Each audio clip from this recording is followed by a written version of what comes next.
Russia Ukraine യുദ്ധം മുമ്പെങ്ങുമില്ലാത്ത വിധം ഭീകരമായ ഒരു ഘട്ടത്തിലേക്ക് കടക്കുന്നു.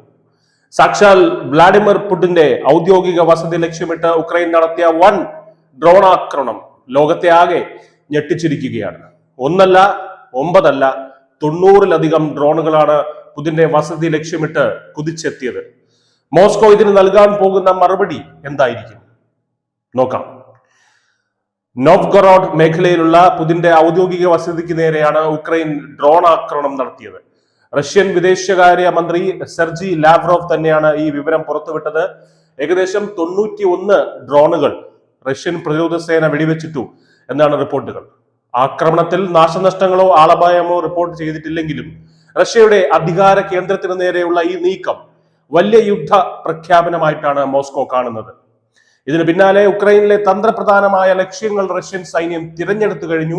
ഏതു നിമിഷവും അതിമാരകമായ ഒരു തിരിച്ചടി റഷ്യയുടെ ഭാഗത്ത് നിന്ന് ഉണ്ടായേക്കാം. കഴിഞ്ഞ കുറച്ച് മാസങ്ങളായി അതിർത്തി കടന്നുള്ള ആക്രമണങ്ങൾ ഉക്രൈൻ ശാന്തമാക്കിയിട്ടുണ്ടായിരുന്നു. എന്നാൽ പ്രസിഡന്റിന്റെ വസതി ലക്ഷ്യമിട്ടിട്ടുള്ള ഇത്രയും വലിയൊരു നീക്കം, അതിനുവേണ്ടിയായിരുന്നു ഈ പറയുന്ന ശാന്തത. ഇതിപ്പോൾ ആദ്യമായിട്ടാണ് ഇത്തരത്തിലൊരു നീക്കം ഉക്രൈന്റെ ഭാഗത്തു നിന്നുണ്ടാകുന്നത്. ഞായർ തിങ്കൾ ദിവസങ്ങളിലായിട്ടാണ് ഈ ഡ്രോൺ ആക്രമണങ്ങൾ നടന്നത്. സമാധാന ചർച്ചകൾ നടക്കാനിരിക്കെ ഉക്രൈൻ ഇത്തരമൊരു പ്രകോപനം നടത്തിയത് സ്ഥിതിഗതികൾ കൂടുതൽ വഷളാക്കിയിരിക്കുകയാണ്. റഷ്യയുടെ വ്യോമ പ്രതിരോധ സംവിധാനങ്ങൾ ഡ്രോണുകളെ തടഞ്ഞതിനാൽ വലിയൊരു ദുരന്തം ഒഴിവാകുകയായിരുന്നു. ഈ ആക്രമണം വെറുമൊരു സൈനിക നീക്കമല്ല, മറിച്ച് വരാനിരിക്കുന്ന സമാധാന ചർച്ചകളെ അട്ടിമറിക്കാനുള്ള ശ്രമമാണെന്നാണ് റഷ്യ ആരോപിക്കുന്നത്.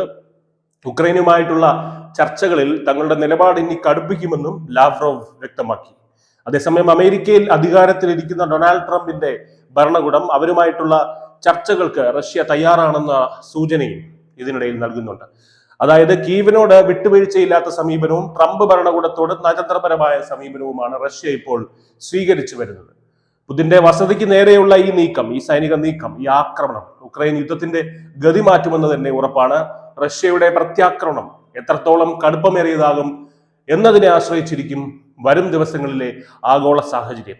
സമാധാന ശ്രമങ്ങൾ പാതിവഴിയിൽ നിലയ്ക്കുമോ അതോ ഒരു 3ാം ലോകമഹായുദ്ധത്തിലേക്ക് കാര്യങ്ങൾ നീങ്ങുമോ എന്നത് ലോകം ഭീതിയോടെ ഉറ്റുനോക്കുകയാണ്. News desk news India Malayalam.